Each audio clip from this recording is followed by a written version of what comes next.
इस बॉलीवुड जैसी इंडस्ट्री में 99.9% लोग तो इसीलिए आगे नहीं बढ़ पाते, उनको यही रहता है अच्छा ये पहनेंगे तो क्या होगा।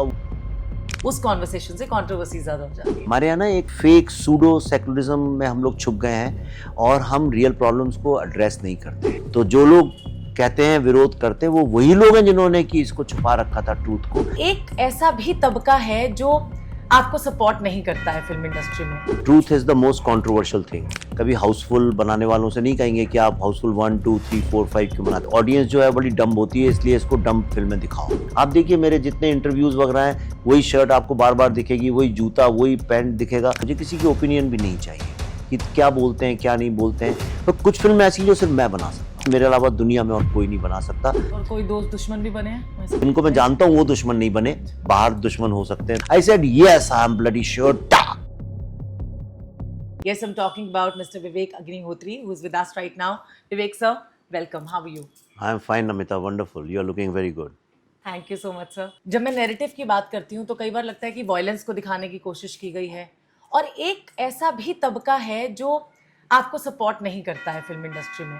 How do you see that कि आप सच का आईना सबके सामने रखना चाहते हैं, हिस्टोरिकली एक्यूरेट फिल्में बनाते हैं, बट देन लोग उसको सही तरह से क्यों नहीं लेते हैं? कई बार झूठ बोलो तो सब लोगों को बहुत अच्छा लगता है, फिर उसमें कोई डिवीजन नहीं होता, सब लोग पसंद करते हैं। प्रॉब्लम है truth is the most controversial thing. सच एक ऐसी चीज है जो जो कुछ लोगों को हील करता है और कुछ लोगों को डरा देता है। तो किसको डराता है? जो लोग झूठ बोलते हैं उनको डरा देता है, इज़न्ट इट? तो जैसे एक रूम है, समझिए वहाँ लोग बैठे हुए हैं 100-200 लोग, और आप बोल दीजिए यहाँ पे एक चोर है, सबसे पहले कौन डरेगा? चोर डर जाएगा। तो इंडिया के कुछ ऐसे हिस्टोरिकल फैक्ट्स और ट्रूथ्स हैं जिसके बारे में आम आदमी को नहीं पता है। और आप मुझे बताइए, आपको डायरेक्ट एक्शन डे के बारे में पता था? बहुत ज्यादा तो नहीं, ये क्योंकि आज से मतलब तकरीबन 70 साल पुरानी बात हो गई। 1946 के बंगाल की हम बात करते हैं जब, तो वो पूरी तरह से आपको एक्यूरेटली नहीं पता, लेकिन आप उतना ही जानते हैं जितना आप किताबों में पढ़ते हैं या सुनते हैं। मैं आपसे पूछता हूँ, एग्जैक्टली उसी टाइम में 1946 में डायरेक्ट एक्शन डे हुआ था। exactly. उसी टाइम में अप्रोक्सीमेटली 43, 44, 45 में होलोकॉस्ट हुआ था। हम सबको होलोकॉस्ट के बारे में कैसे पता है? और अपनी कंट्री की हिस्टोरिकल फैक्ट को क्यों नहीं पता है? जापान में बॉम्बिंग हुई थी, पता है आपको? हिरोशिमा नागासाकी का नाम सुना होगा, एटम बॉम्ब गिरे थे। उसके बारे में क्यों भारत के हर बच्चे को पता है? और जिस कारण से भारत का पार्टीशन हुआ, जिस इंसिडेंट के कारण भारत का पार्टीशन हुआ, direct action day, Noakhali genocide, उसके बारे में भारतीय बच्चों को क्यों नहीं पता है? तो मतलब कुछ लोग थे जो चाहते हैं उन्हें नहीं पता चले, होलोकॉस्ट का पता चले, ब्लैक्स की स्लेवरी का पता चले, लेकिन अपना दर्द, अपनी पेन के बारे में ना पता चले। तो यूँ समझ लो नमिता, जैसे आपको पता ही नहीं है आपके ग्रैंड पेरेंट्स ने क्या सेक्रीफाइस किया, what they have gone through, उन पे क्या अत्याचार हुए, क्या क्या दुख उनने झेले, आपको पता ही नहीं है। आप अच्छी ज़िंदगी जी रही हैं, तो कोई आए और आपको कहे कि अरे एक एल्बम मिला है, ये तुम्हारे ग्रैंड पेरेंट्स का है, तुम्हारे दादा दादी का है, तुम्हारे नाना नानी का है, या तुम्हारे पिताजी का है, माँ का है, देखो तो व्हाट बेचारे कितना उनने दुख और दर्द सहा है। तो आप उसे देखना चाहेंगे कि नहीं देखना चाहेंगे? और जब उसे देखेंगी तब आपको अपनी लाइफ की वैल्यू समझ में आएगी ना। Oh my God, this is what we have lost for me to be here. तो आज हम जहाँ पे भी हैं उसके पीछे हमने क्या खोया है, वो जब तक हम जानेंगे नहीं तब तक हम कैसे रिजॉल्व कर सकते हैं अपनी ज़िंदगी। तो जो लोग कहते हैं विरोध करते हैं वो वही लोग हैं जिन्होंने कि इसको छुपा रखा था ट्रूथ को। I am just taking it out. Truth तो एग्जिस्ट करता है, मैं क्या कर रहा हूँ? मैं तो I am just a medium. 2014 के बाद या ताशकंद फाइल्स के बाद आप इस तरह के फाइल्स सीरीज में अलग अलग तरह की जो फिल्म्स लेकर आए जिसमें फैक्ट्स ही है, फिक्शन नहीं होता है बहुत ज़्यादा। कश्मीर फाइल्स आई, उसके बाद now Bengal files, Delhi files पे भी आपका काम चल रहा है। इनफैक्ट ये मतलब ये सिर्फ एक ब्रांडिंग के लिए फाइल्स, या फिर आपको मतलब लगा कि अब आपको इस तरह की ही फिल्में बनानी चाहिए? हाँ, मुझे लगा डेफिनेटली। मैं पहले तो बड़ा big commercial Bollywood style film बना रहा था, मल्टी स्टारर। फिर मुझे ऐसा लगा कि वो फिल्में तो कोई भी बना सकता है, उसमें कौन सी बड़ी बात है, और बना ही रहे हैं। जितने लोग बनाते हैं वो उसी तरह की फिल्में बनाते हैं। पर कुछ फिल्में ऐसी जो सिर्फ मैं बना सकता हूँ, जो सिर्फ मेरे कन्विक्शन से बन सकती है, and only I can tell दो स्टोरीज, जो मेरा सिग्नेचर है, मेरे अलावा दुनिया में और कोई नहीं बना सकता। If I am born on this earth, मेरा पर्पस उन स्टोरीज को बताना है जो स्टोरी सिर्फ मैं बता सकता हूँ। लता मंगेशकर की आवाज़ सिर्फ लता मंगेशकर की हो सकती है, किशोर कुमार की किशोर कुमार की हो सकती है। मैं ये नहीं कह रहा हूँ, भगवान बचाए, मैं ये नहीं कह रहा हूँ कि मैं उनके कैलिबर का हूँ, लेकिन यानी किसी कि जैसे आपकी आवाज़ सिर्फ आपकी हो सकती है और किसी की नहीं हो सकती है, आपका जो रेटिना है वो आप ही का हो सकता है और आपका फिंगर थंब इंप्रेशन आप ही का हो सकता है, तो मैं किसी और का थंब इंप्रेशन स्टाइल में क्यों बनाऊं? मैं ऐसा क्यों बनाऊं जिसे देख के लोग पहचान ही नहीं पाए कि ये कहानी किसने बोली है। मेरी फिल्म कोई भी कभी भी देखेगा वो कहेगा हाँ ये विवेक रंजन अग्निहोत्री की फिल्म है। तो इस तरह की फिल्मों को बनाने का सबसे बड़ा चैलेंज क्या होता है? नैरेटिव एक्सप्लेन करना, बिकॉज इसमें जब आप फैक्ट्स दिखाते हो तो आप कुछ भी गलत नहीं दिखा सकते हैं, सब कुछ एक्यूरेट रखना पड़ता है, ह्यूमन एंगल भी रखना पड़ेगा, बिकॉज इंडियन सिनेमा है, उसके बिना तो काम करेगा नहीं। बट हम देखते हैं कि इतना हार्ड हिटिंग ट्रूथ दिखाना कभी कभी डिफिकल्ट हो जाता होगा आपके लिए भी। बट ऐसा भी कहा जाता है कि दर्शक रेडी नहीं है। आपको लगता है कि दर्शक रेडी नहीं है या फिर वो लोग रेडी नहीं है जो इस सच को छुपाना चाहते हैं? दोनों ही। दर्शक तो हमेशा रेडी रहते हैं, दर्शक तो हमेशा कोई नई चीज़ जानने के लिए रेडी रहते हैं। जो सच उन्हें पता नहीं वो जानने के लिए कोई क्यों नहीं रेडी रहेगा। लेकिन बॉलीवुड में एक एजम्पशन है कि ऑडियंस जो है बड़ी डम्ब होती है, इसलिए इसको डम्ब फिल्में दिखाओ। करेक्ट। तो आपने जैसे मुझसे पूछा ये फाइल क्यों बनाते हैं आप, लेकिन ये आप कभी हाउसफुल बनाने वालों से नहीं कहेंगे कि आप हाउसफुल 1 2 3 4 5 क्यों बनाते हैं। I also love that film. ऐसा नहीं है, मैं मेरा कहने का मतलब आप ये नहीं पूछेंगे कि भाई इसका 1 2 3 4 क्यों बनाते। जनरली लोग नहीं पूछते कि भाई क्या ज़रूरत है इसका सेकंड और थर्ड पार्ट बनाने की, यानी what's the need. That's a big question in the industry कि क्या ज़रूरत है बनाने की। हाँ, लेकिन मेरी फिल्में जो हैं वो ऐसा नहीं है, वो एक ट्रिलॉजी है जो मैंने अनाउंस की थी। तो ट्रिलॉजी बहुत कम डायरेक्टर्स ने बनाई है इस दुनिया में। इंडिया में सत्यजीत रे ने बनाई है, मणिरत्नम साहब ने बनाई है। तो ट्रिलॉजी बहुत कम, लेकिन मैंने अनाउंस ट्रिलॉजी बनाई, मतलब मैंने पहले अनाउंस किया मैं ये ट्रिलॉजी बनाऊंगा और तब मैंने बनाया उसको। तो there very few people who have made it. इसके लिए सबसे बड़ा चैलेंज ये है कि आपको पेशेंस चाहिए और कंसिस्टेंसी चाहिए। इतने सालों में 15 साल में आप 3 फिल्म बना रहे हो, 4-5 साल का रिसर्च हर फिल्म में जाता है, पैसे की मुसीबतें, पर ये मुसीबतें बहुत लोगों को होती हैं। फिल्म मेकिंग के चैलेंजेस से मुझे प्रॉब्लम नहीं है। सबसे बड़ा प्रॉब्लम ये है कि फिल्म बनाने के बाद मुझे पूरे टाइम ये एक्सप्लेन करना पड़ता है कि ये फिल्म मैं क्यों बनाता हूँ। मेरा पर्पज़ है इन फिल्मों से कॉन्वर्सेशन शुरू करना। मैं चाहता हूँ टू स्टर अप थिंग, जो स्टेटस को है, जो टैबू सब्जेक्ट्स हैं, इस बारे में बात नहीं करनी, उस बारे में बात नहीं करनी, उस पर बनाना चाहता हूँ मैं सब्जेक्ट पे। तो जिन सब्जेक्ट्स पे कोई बात नहीं करता है और जिनको दबा दिया जाता है, अरे रे रे ये तो प्रॉब्लम हो जाएगा, अरे कम्युनल हो जाएगा। हाँ, तो कम्युनल तो इंडिया है ही। कौन सा ऐसा एक दिन है जब यहाँ कम्युनल बातें नहीं होती हैं, कम्युनल प्रॉब्लम्स नहीं है। वो तो एक प्रॉब्लम इस कंट्री का है, तो उसको एड्रेस करना चाहिए। आप जब तक एड्रेस नहीं करेंगे तब तक वो प्रॉब्लम सॉल्व नहीं होगा। जैसे औरतों के प्रॉब्लम्स थे, विमेंस प्रॉब्लम्स, उसको कोई एड्रेस नहीं करता था, सॉल्व नहीं होते थे। अब लोगों ने एड्रेस करना चालू किया है और औरतों ने ही सबसे ज़्यादा उस पर आगे खड़े होकर सॉल्व करना। आदमी क्या सॉल्व करेगा? औरतों ने किया। जब उन्होंने असर्ट करना चालू किया तब देखिए बहुत सारी चीज़ें जो हैं सॉल्व होने लगी हैं। इसी तरह से जब आप, जो इंडिया का मेन प्रॉब्लम है communal politics and communal violence, इसको जब तक एड्रेस खुल के नहीं करेंगे तब तक ये प्रॉब्लम सॉल्व नहीं होगा। इसलिए I make these films to solve these problem. How do you see yourself as a film maker if I talk about Hollywood? क्योंकि हॉलीवुड में जब भी इस तरह की कोई पॉलिटिकल फिल्में बनती हैं तो उन्हें सेलिब्रेट किया जाता है, बट हमारे देश में ऐसा नहीं होता। हमारे देश में या तो एक्सेप्ट किया जाएगा या नहीं किया जाएगा। मतलब बहुत सारे, जैसे आपने बोला आप कॉन्वर्सेशन छेड़ना चाहते हो, बट कॉन्वर्सेशन से हमेशा कंट्रोवर्सी होती है, उस कॉन्वर्सेशन से कंट्रोवर्सी ज़्यादा हो जाती है। So how do you see that? नहीं, क्योंकि हमारे यहाँ एक झूठी सेकुलरिज्म चल रही है, तो सब कहते हैं कुछ मत बोलो, सेकुलरिज्म चल रही है। तो ये प्रॉब्लम है हमारे यहाँ ना, एक फेक सूडो सेकुलरिज्म में हम लोग छुप गए हैं और हम रियल प्रॉब्लम्स को एड्रेस नहीं करते हैं। आप देखिए आज दलित इशू पे फिल्में बनती हैं तो कितना अवेयरनेस उसके कारण क्रिएट हुई है, कितनी अवेयरनेस क्रिएट हुई है। तो इसलिए सोशल प्रॉब्लम्स पे, सोशल इश्यूज़ पे फिल्म बननी चाहिए। और सेलिब्रेट ना करें मुझे उससे मतलब नहीं है, लेकिन मैंने जो फिल्में अभी तक बनाई हैं, मैं बहुत छोटा इंडिपेंडेंट फिल्म मेकर हूँ, बहुत कम बजट में हम फिल्म बनाते हैं, हमारे पास किसी चीज़ का पैसा भी नहीं रहता है। नॉर्मली ऐसे इंटरव्यू करने के लिए स्टूडियो होता कोई बड़ा, आप देखिए कितनी गरीबी में, मुफलिसी में हम लोग बैठ के, घर है आपका, क्योंकि वहाँ कुछ है नहीं इसलिए खूबसूरत है। आजकल मिनिमल चीज़ें खूबसूरत लगने लगती हैं। घर नहीं, ऑफिस है मेरा। अच्छा, या दिस इज माय ऑफिस, घर कहीं हमारा, this is our office. It's so lively, मुझे लगा घर। हाँ, हम ऑफिस को भी घर जैसा ही मानते हैं, हम उसको बहुत ज़्यादा वो नहीं रखते। या तो मैं ये कह रहा हूँ कि I make very minimalistic films, पर उसमें कंटेंट और इशू इतना स्ट्रांग होता है क्योंकि हम 4-4, 5-5 साल खून पसीना बहा के उसको वो करते हैं। तो कोई सेलिब्रेट करे ना करे मुझे उससे मतलब नहीं। मेरी फिल्म से कॉन्वर्सेशन शुरू होता है, yes I am successful, number 1। And number 2 जो सबसे इंपॉर्टेंट बात है कि मुझे इतनी ब्लेसिंग्स मिलती हैं, खास तौर पे भारत की जो मदर्स हैं। And this gives you strength also. तुम बताओ इतनी ब्लेसिंग्स किसको मिलती हैं? फैन बहुत होते हैं, पर इतनी ब्लेसिंग्स नहीं मिलती। पल्लवी मैम को जब देखते हैं इसमें हम तो मतलब इतना हार्ड हिटिंग कैरेक्टर और कितने कन्विक्शन के साथ वो अपने हर रोल को निभाती हैं। माँ भारती सरस्वती माँ का ही एक रूप है, उनका कैरेक्टर इसमें आपने उनको दिया है। आपको लगता है कि एज अ वाइफ आपकी लाइफ को as a film maker and as a person उन्होंने कितना इन्फ्लुएंस किया है, और आप कितना strong as a powerful like force उनको देखते हैं अपनी लाइफ? अगर पल्लवी नहीं होती तो ये फिल्में मैं नहीं बनाता। अच्छा। पल्लवी ने कहा देखो यू हैव टू चॉइसेस, एक है they are very successful directors and there are directors with credibility, तो you have to choose between these two. और ये दोनों एक साथ आना बहुत रेयर चीज़ होती है, सक्सेस एंड क्रेडिबिलिटी बहुत कम लोगों के पास आती है। But success you can get easily, credibility का जो रास्ता है बहुत कठिन है, उसमें बहुत गरीबी है, बहुत स्ट्रगल है और बहुत लोनलीनेस है। तो you have to choose and that moment I said credibility is what I want. वो तो इतनी ब्लेसिंग्स हैं मुझे हिंदुस्तानी लोगों की, भारत के लोगों की कि कश्मीर फाइल्स को, ताशकंद फाइल्स को सक्सेस मिल गई।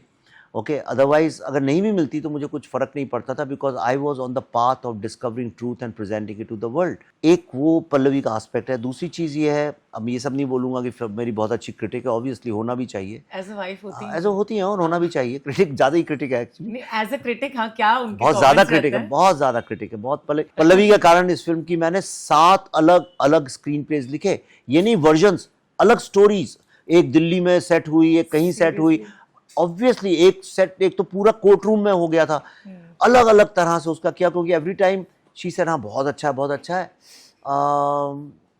फिर रुक गई बोलते बोलते, मैं समझ गया कि कुछ गड़बड़ है। मैंने कहा अच्छा मैं तुमसे बात करता हूँ कुछ दिनों बाद। ऐसे करते करते 7 times I written, finally we have got a masterpiece draft. पर मेरी जो पूरी स्ट्रेंथ है, मेरी जो करेज है, वो पल्लवी से ही आती है। सारी लोग पूछते हैं व्हाट मेक्स यू फियरलेस, सब पल्लवी से आता है। My parents are not there, जब तक मैं ये फिल्में बना रहा था both of them died and I have nobody, my sister also died, तो मैं अकेला हूँ। तो the only person I can lean on is Pallavi. तो मेरे लिए बहुत इंपॉर्टेंट है what Pallavi thinks about my work. Is she proud of it or not? Second thing, Pallavi gives me total freedom and space in this world. Total, absolute. मेरे को मैं कुछ भी कर सकता हूँ, मुझे किसी चीज़ का वो नहीं है, सोचना ही नहीं, डर नहीं है मुझे कोई, nothing, absolutely nothing.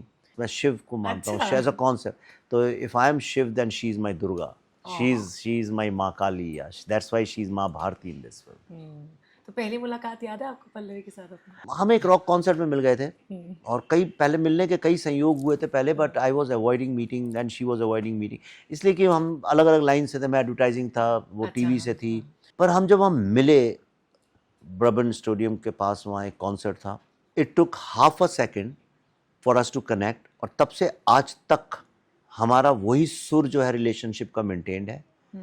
कभी हमने ये नहीं बोला आई लव यू और लेट्स गेट मैरिड, बस वो सुर था और हम उस जर्नी में आज अपने आप सब मेलोडी सेट हो गई। और वो मेलोडी ऐसी है कि अभी तक तो नहीं रुकी है। तो कभी कोई गाना वाना डेडिकेट करते हैं आप? रोमांटिक हैं आप? हाँ, पल्लवी ज़्यादा रोमांटिक? देखो ऐसा है, रोमांस उम्र के साथ बदलता जाता है। तो जब नया नया इश्क होता है तो फिर वो लॉन्ग डिस्टेंस था, मैं दिल्ली में था, वो बम्बई में थी।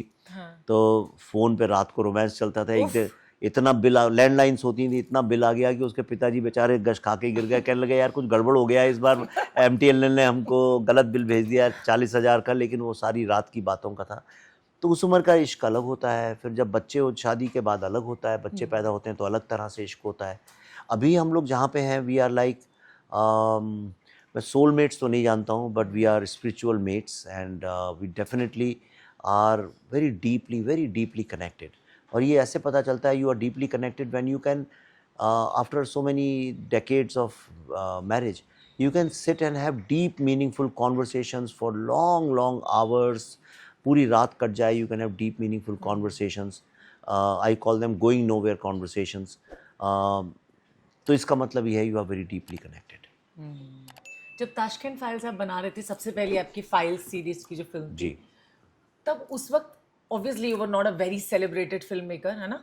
लेकिन अभी उसके बाद जब आपको सक्सेस मिला और कश्मीर फाइल्स आई, तो एक अलग ही आपका एक एंगल निकल के आया and people started like recognising कि यस, विवेक रंजन अग्निहोत्री इस तरह की फिल्में बनाते हैं और सच को सामने लेके आते हैं।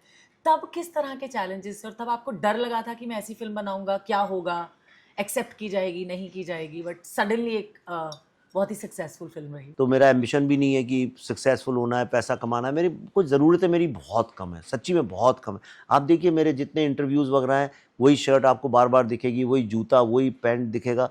मुझे कोई प्रॉब्लम नहीं है, I can live in the same trouser for months. तो मेरी बट इसका मतलब ये नहीं कि मैं गंदे कपड़े पहनता हूँ।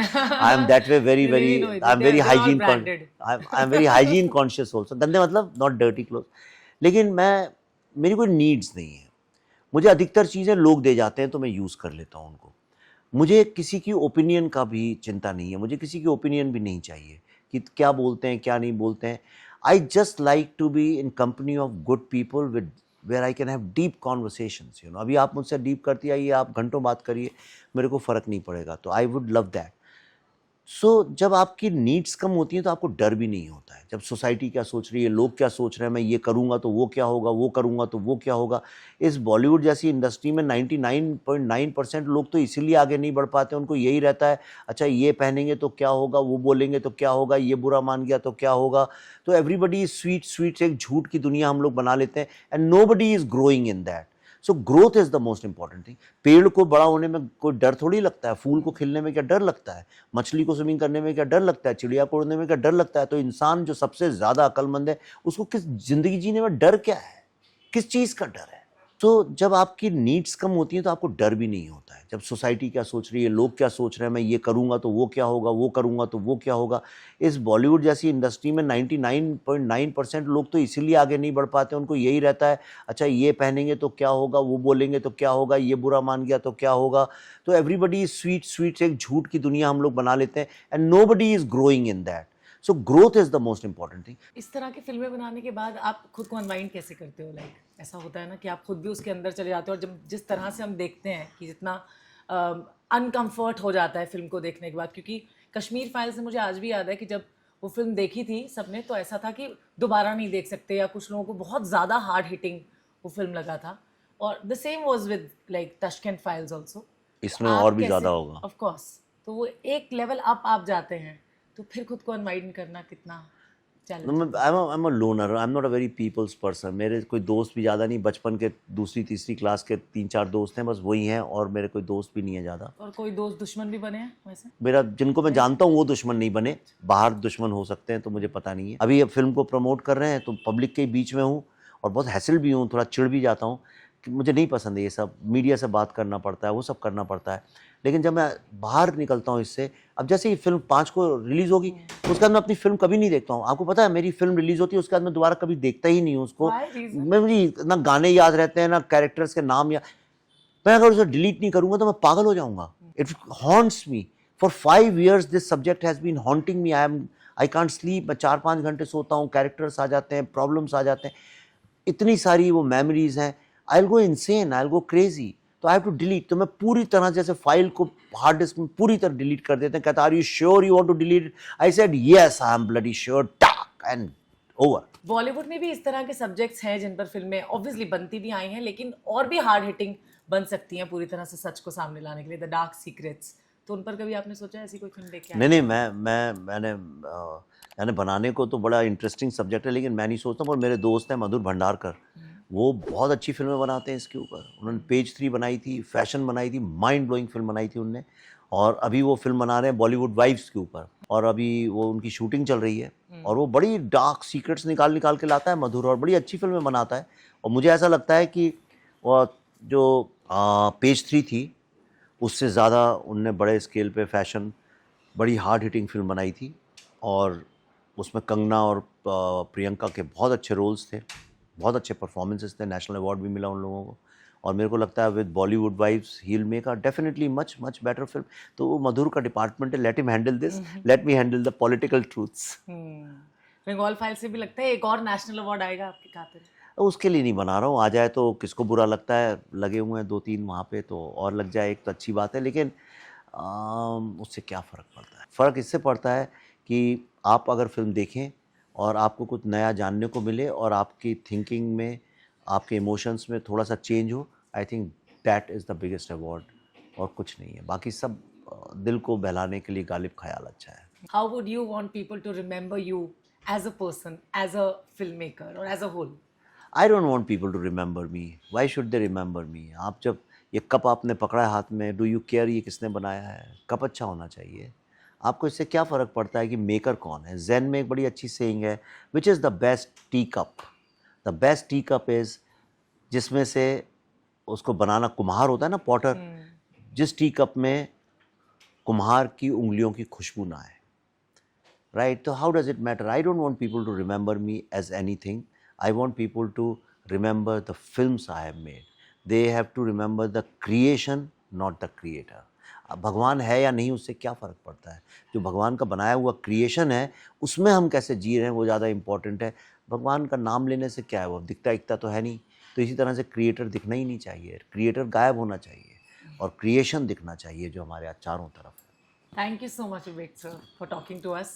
Thank And I have learned so many things when you were talking. So yes, मुझे लगता है कि इस तरह के सब्जेक्ट्स को भी सामने लेके आने के लिए बहुत करेज चाहिए होता है। सच सबको दिखाने के लिए बहुत ज़्यादा हिम्मत चाहिए होती है और वो हिम्मत आप में है। आप में भी है, आप उसको छुपा के रखा हुआ है, आप सब में है हिम्मत। यस एग्जैक्टली, तो हमें उसे दिखाने में भी थोड़ा वक्त लगेगा, बट देन आपको ये जो इंटरेक्शन है इसे देखने में वक्त नहीं लगेगा, बहुत जल्दी सामने आ जाएगा। एंड यस, इन एडवांस कह देती हूँ, thank you so much for watching us, bye bye and take care.